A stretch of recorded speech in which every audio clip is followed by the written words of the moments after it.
to me. Writing poetry did not. So anyway, so I turned, so at this graduation ceremony, I went up to the headmaster and I said, listen, I said, have you ever satisfactorily decided? And he said, oh, you know, because he didn't want to stop smiling and patting back to the parents, you see. And he said, oh, well, you know, he said, a lot of people have dual personalities, and sometimes it reaches an abnormal stage, is the word he used. Sometimes it reaches an abnormal stage. In other words, I was abnormal. Not the best thing to say to a 14-year-old from an authority figure, right? Really stupid. Luckily, as I say, I didn't give him credence because I'd already lost all respect for him. But it could have been harmful, saying that. Anyway, I said, okay, you know, I'm abnormal, but at least I'm not dishonest. That was okay with me, right? Mm-hmm.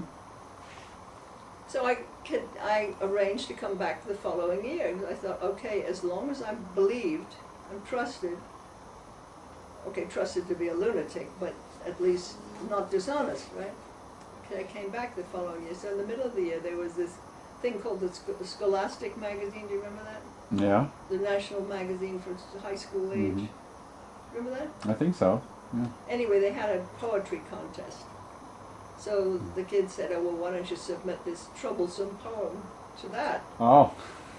Okay, so I copied it all out by hand, you know. I mean, there were no typewriters anywhere to be seen. I wrote it all out. And then at the end, you're supposed to write, this is my own work, and you sign it.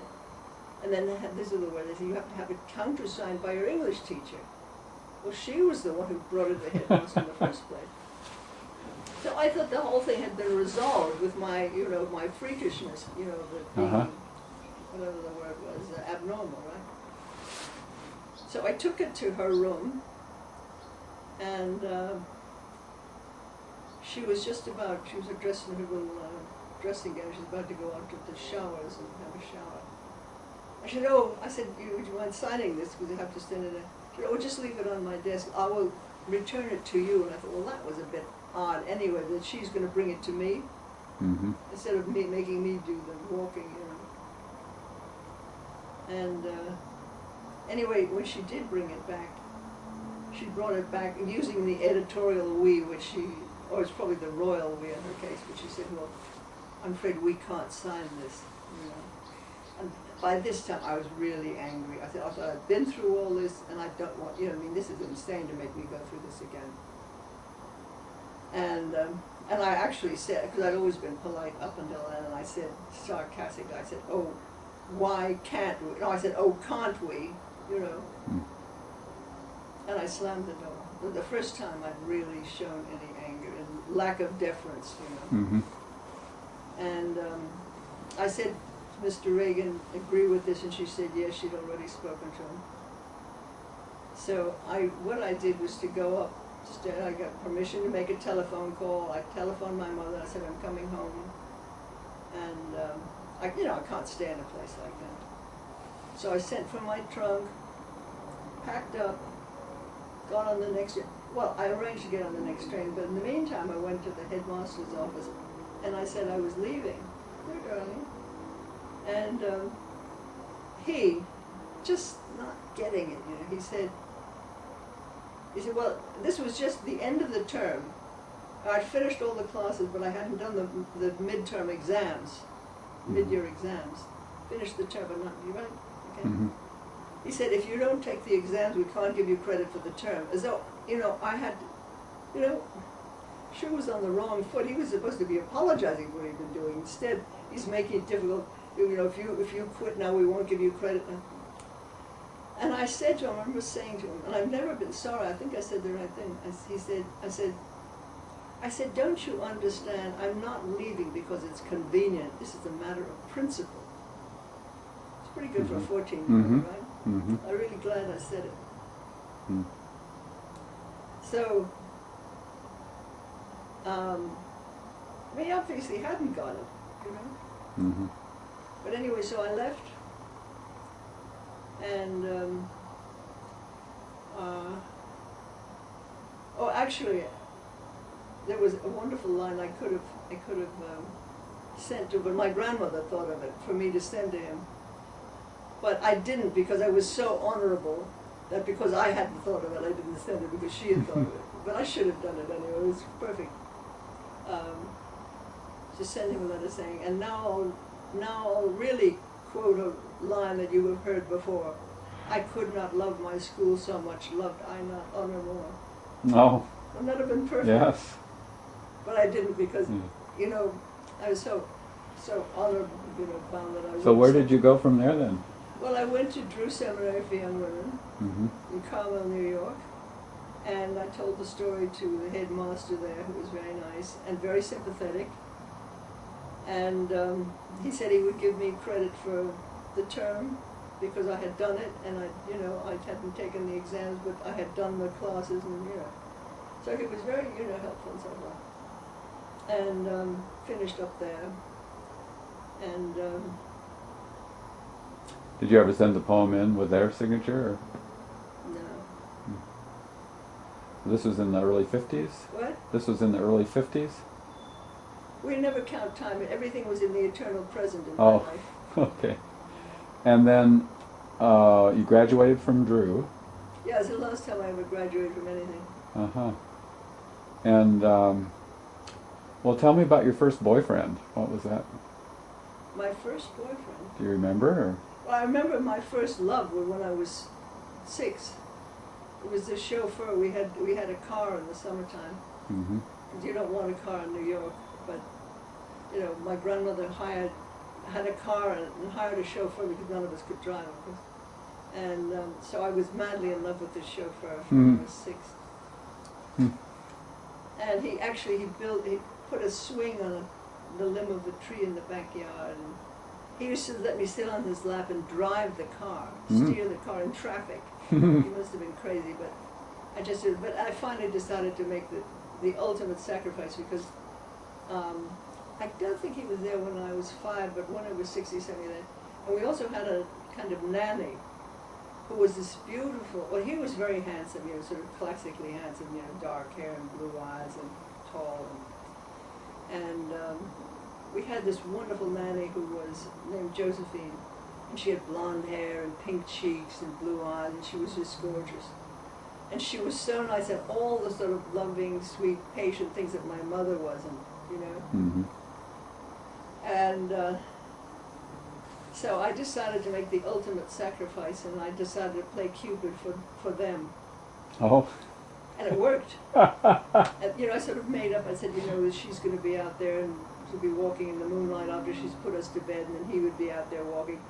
And then I would watch to see whether they met and we would met. And at the end of the summer, they actually got married. Wow, it's age 6. They moved to the Bronx. Did they continue working for your family, or did they? No, that was just for the summer. Oh, okay. So then, after school, and what I remember is you wound up in England at some point. No, that was a long time. A lot later. No, What did you do after school? The next thing I did was to go to college, which is you wouldn't have expected. You finish high school, you go to college. And I went to Cornell. Because I actually dated a boy who was at Cornell, which is why I applied there. I also applied to Duke because they were doing things with extrasensory perception, that J.B. Ryan. Oh yeah, Ryan. Yeah. So what were your interests like in high school? What were your in high majors? School? Yeah. What? Getting out of that. What did you want to study when you went to Cornell? I never wanted to study. Uh-huh. You just went to college if you were, when you finished high school, you went to college, right? Yep. That's what you do. That's what we did. So I went. I didn't have anything in mind, liberal arts, whatever that is, And I took. Well, I sort of vaguely, sniffed in the direction of. I did get special permission to go to classes that were closed to lower classmen, and like psychology and I think philosophy or something like that, which vaguely turned out to be my own, But anyway, what happened there was that I couldn't get up in the morning. And so I knew that I always had trouble getting up in the morning. And so I didn't sign up for any 8 o'clocks or 9 o'clocks. Mm-hmm. And I couldn't get up in time for the 10 o'clocks. I kept coming late, and I got the girls in my dorm to throw water on me and dump me out of bed. And that just didn't work, you know, I just was always being late. And eventually the professors got, you know, their little egos get hurt if you don't turn up. They feel that, you know, that you're not interested in them or something. Or wait, I don't know. And the last day, these two, my 10 o'clocks, both said that they couldn't give me credit for the course because they hadn't been there enough. One of them was creative writing, ironically, and the other one was psychology, I think. Mm. So my star subjects later on, Mm-hmm. ironically. But in any case, so I was thrown out of there for non-attendance. But they never, well, it was rather foolish of them because I think, you know, even I, who am not a proper doctor, know that if somebody doesn't turn up, that they very likely have low blood pressure. If somebody can't wake up in the morning, or if they keep Mm-hmm. fainting or something like that, that they very likely have low blood pressure. And they never tested my blood pressure. Mm. They used to give me a vitamin shot every week, hoping that would help. But it never did, of course. But when it didn't, they should have, you know, they never Mhm. took my blood pressure. So luckily, I was spared having an education, you see. You see, and my mind was liberated from the academic burden, you see, Mhm. of being told what other people thought I should think, you see, Yeah. whatever an education is called.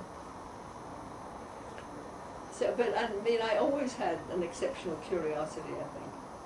I think it's safe to say my curiosity was more than normal. Mm-hmm. And because of that, I was always paying attention to things. Do you know, I mean, I noticed at one point that when I was sitting in public transport, like a bus or something, that I was always watching everybody. Other people just sort of fading out and looking at the advertisements or, you know, out of focus. Mhm. And I noticed at a certain point that I was always, I mean, this was after doing it for years that I hadn't noticed it, that I was always watching everything and everybody. Other people weren't watching. Mm-hmm. So after Cornell, what did you do? Well, I didn't finish Cornell. I only lasted 1 year, then they threw Mhm. me out. Well, then I went to a little sort of flea-bitten college in Florida that took people who were thrown out of better institutions, you see. What was that? Well, there was one Russian writing teacher who was quite nice. He was sort of big, furry, fuzzy hair, you know. Mm-hmm. I don't know what his name was, but he was quite keen. He cared about writing, which is a nice thing to see. But What was the school? Florida Southern College, but there's nothing in particular.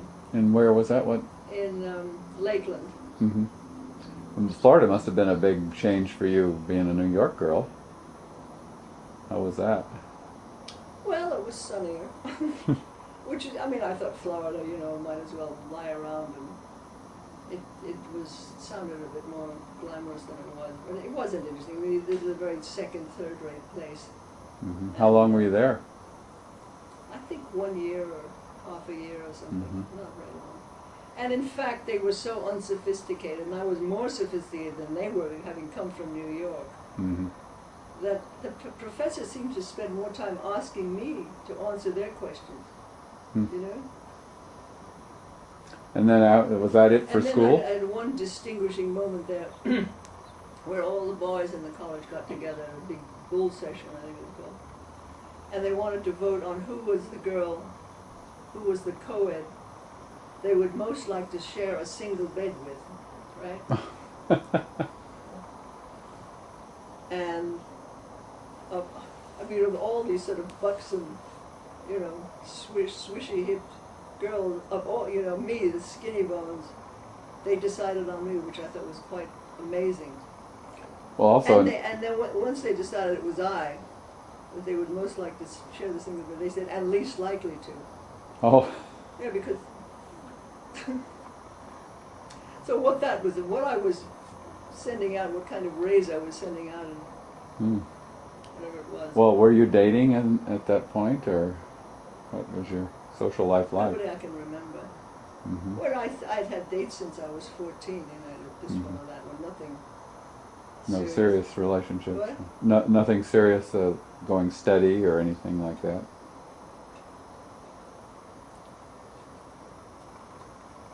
Well, the first one at the age of 14 was turned into a film star later on. Oh.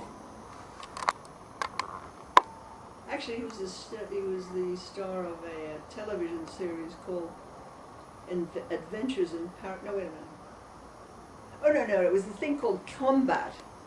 Do you remember a television series called Combat? No, I don't. It was about army people. Yeah, I can imagine, but I don't remember it. Anyway, he was the lieutenant, and they were mostly sort of enlisted men, and he was the lieutenant. Hmm. And, you know, the usual sort of stereotype that I always went out with, you know, tall, dark, handsome, blue eyes, dark hair. Mm-hmm. They all looked alike. He was a film star. Hmm. So then, after your school phase, what was the next step? Was that the last school you went to? Well, school really wasn't my forte. Yeah, obviously, yeah.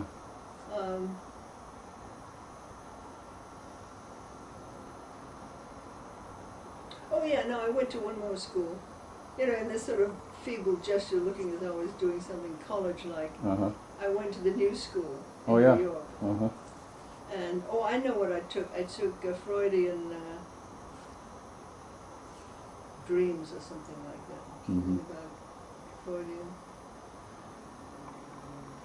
And then, did you go out in the workforce, or how? What? Work? No. After new college, what did you do? Well, I did a couple of times make little gestures about employment, but I wasn't in favor of it. Now, at one point, I don't know whether it was more or less, I wasn't serious about it, but I thought I'd have a look at working in an advertising agency. I don't know whether it was more as an anthropologist or as I don't know what. I mean, I certainly didn't think I was going to be serious about writing advertising. Mm-hmm. I mean, I was modeling it too since the age of 16, which is a way of making a little money. Mm-hmm. Because I was all bones and cheekbones and, you know, other bones. And so, you know, I fit the picture. And so I was modeling mostly for Vogue, Harper's Bazaar, Good Housekeeping, and Ladies' Home Journal. And also for not just photographers but artists, you know, especially René Boucher, who was quite interesting. He was the fashion artist at the time. Mm-hmm. And in fact, I had a wonderful painting he did of me and my pet monkey at one point. I wish I hadn't lost it. Hmm. Do you have any of the model ads or anything? Everything's gone. Huh. Any of that. What companies, what sort of things were you modeling? What? What sort of things were you modeling? Just, you know, fashion. Any dresses, bathing suits, the whole works, or? I don't remember doing any bathing. I was pretty bony, you know, Mhm. bathing suit, but just fashion, you know, whatever. Mm-hmm. But I remember being quite amused by the whole fashion world. There was this,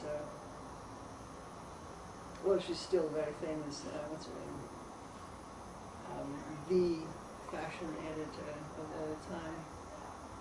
What's her name? Oh, I think I know you mean. She had her own magazine, and Yeah, she was both Harper's Bazaar and at a certain point Vogue. yeah. What's her name? You probably know. We were doing what they call an editorial fashion show. Was Helen one of her names? What? Was it Helen something or other? No. I'm not sure.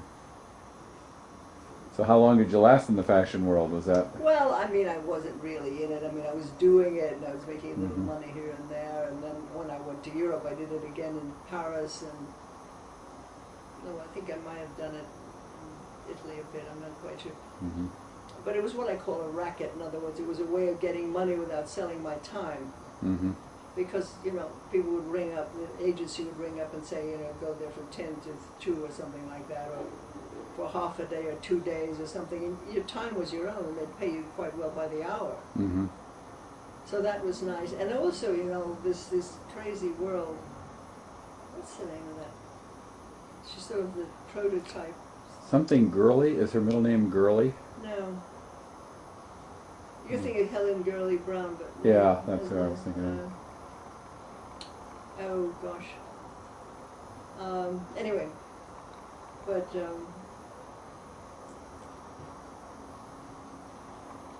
they had this way of talking, sort of the in language of fashion. Yeah. And I remember at one point we had this fashion, it's called an editorial fashion show, and it was only for the editors and the dresses for the next season, you see.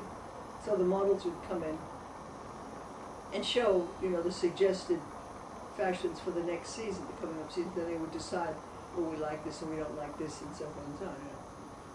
So I remember, you know, the language that so amused me, you know. And this lady said, now this little dress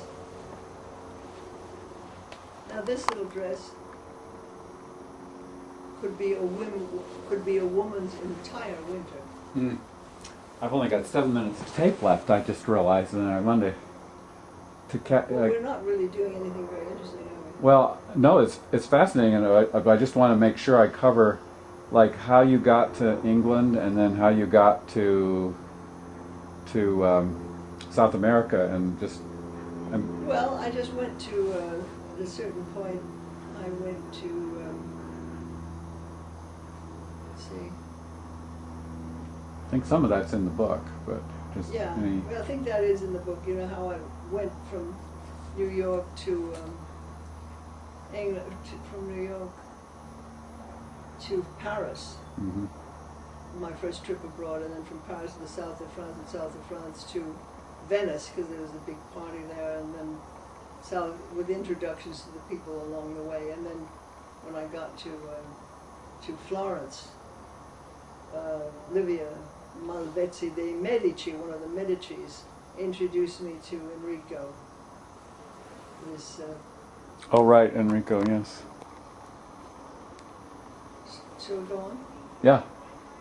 And told me that he was leaving in 4 or 5 days for the jungle to look for diamonds, and had already found some the year before. And I thought, oh well, even though he's obnoxious, I'm not going to get stuck with him, because he's leaving. So I was trying to see whether I could tolerate him for these 4 or 5 days, just as an exercise between me and me, so knowing that he was leaving. That I ended up being invited, and I was so entranced with the idea of going to the jungle. I was even willing to go with him and his, you know, partner. So that's how I went to the jungle. And then once I got to the jungle, you know, I just, I got more and more deeply interested in the jungle. And then less and less in the Italians. And then the second expedition was to be led by another Italian who had been his former partner, Enrico's former partner, who was a professor. I thought, well, it's not going to be as bad as Enrico. It was worse. It turned out he was even worse. And then afterwards, I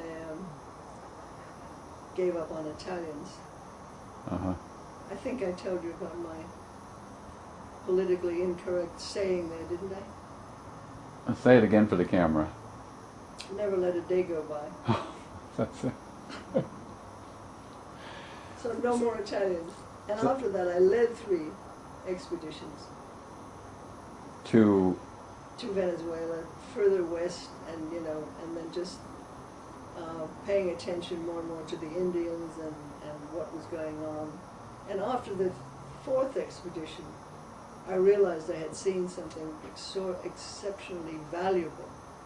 And the 5th expedition, I wasn't even looking for diamonds anymore. I was just trying to, you know, fill in what I wanted to know more about, you know, what we're doing wrong and what they're doing right, and what we can learn from them.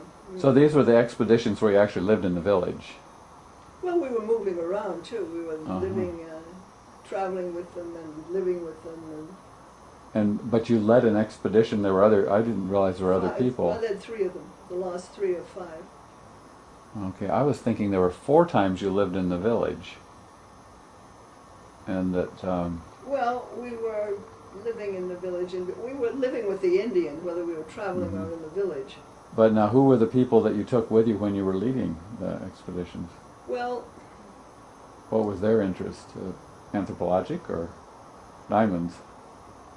they would be diamonds, and then the last one, they were just 3 brats, 3 English brats from families who, kind of aristocratic families who, I guess the family wanted to get rid of them, but the parents paid me to take them along to have a wonderful Mhm. adventure. So they were, one was the son of Shimi Lovett, who was a kind of World War II hero, and there's the head of the Fraser family, and then there's a cousin who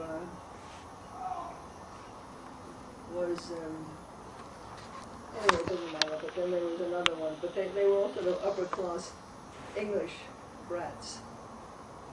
And I thought, well, as I didn't really need any particular town, because I didn't need anyone who was to be able to travel or do anything useful. I just needed some buds, to sort of be there to Mm-hmm. do what little needed to be done. And I'd heard that somebody was taking kids like that to the South Pole or Antarctica or something, and charging them 2,000 pounds each. And I thought, well, I can charge them 2,000 pounds each and give them a much better adventure. Mm-hmm. So that financed your trips then to the... Well, I guess so, but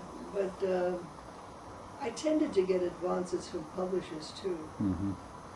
Well, had you published before? What? I thought the publication occurred later. Were you publishing other things? Or? Yeah, after the 5th expedition. Yeah. I wrote it after the 5th expedition. Mm-hmm. And have you kept any contact? You know what's happened with the village? It's any way to know? Wow.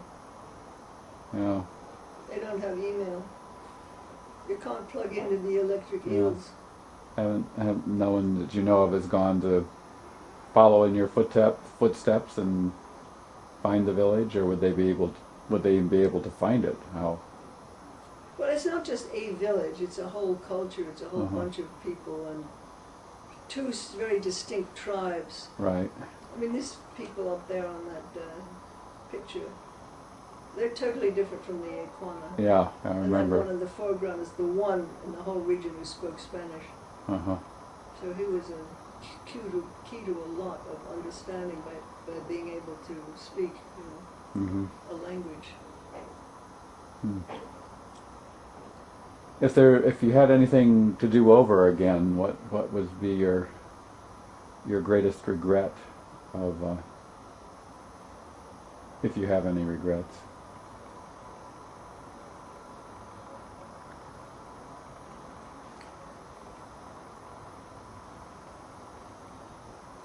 Well, I never think I'm doing enough. Oh, you got that one too. What? I know that one real well. Yeah. We're a lot alike. I mean, I think I was incredibly lucky to happen into this place. I mean, just to be a New York kid Mm-hmm. who blunders into a place where they're going to look for diamonds in the jungle, and I go to the jungle and I realize I'm in the Stone Age. I said, wow, I'm in the Stone Age. Eventually it got through my skull that I was in the Stone Age. With no editing and with no anything. I'm just in the Stone Age, Mm-hmm. like Alice in Wonderland. And I'm free to look around, to see, to not see, and to just be there and to get it. Mm-hmm. Mm-hmm. And then when I got it, what it was, to be this incredibly valuable thing, and then I realized bit by bit as it sinks through my thick skull that I have something of such value to come back to give to my people, Mm-hmm. my sick tribesmen, my alienated, Western civilized, brothers and sisters who are all nothing like what we're evolved to be. Mm-hmm.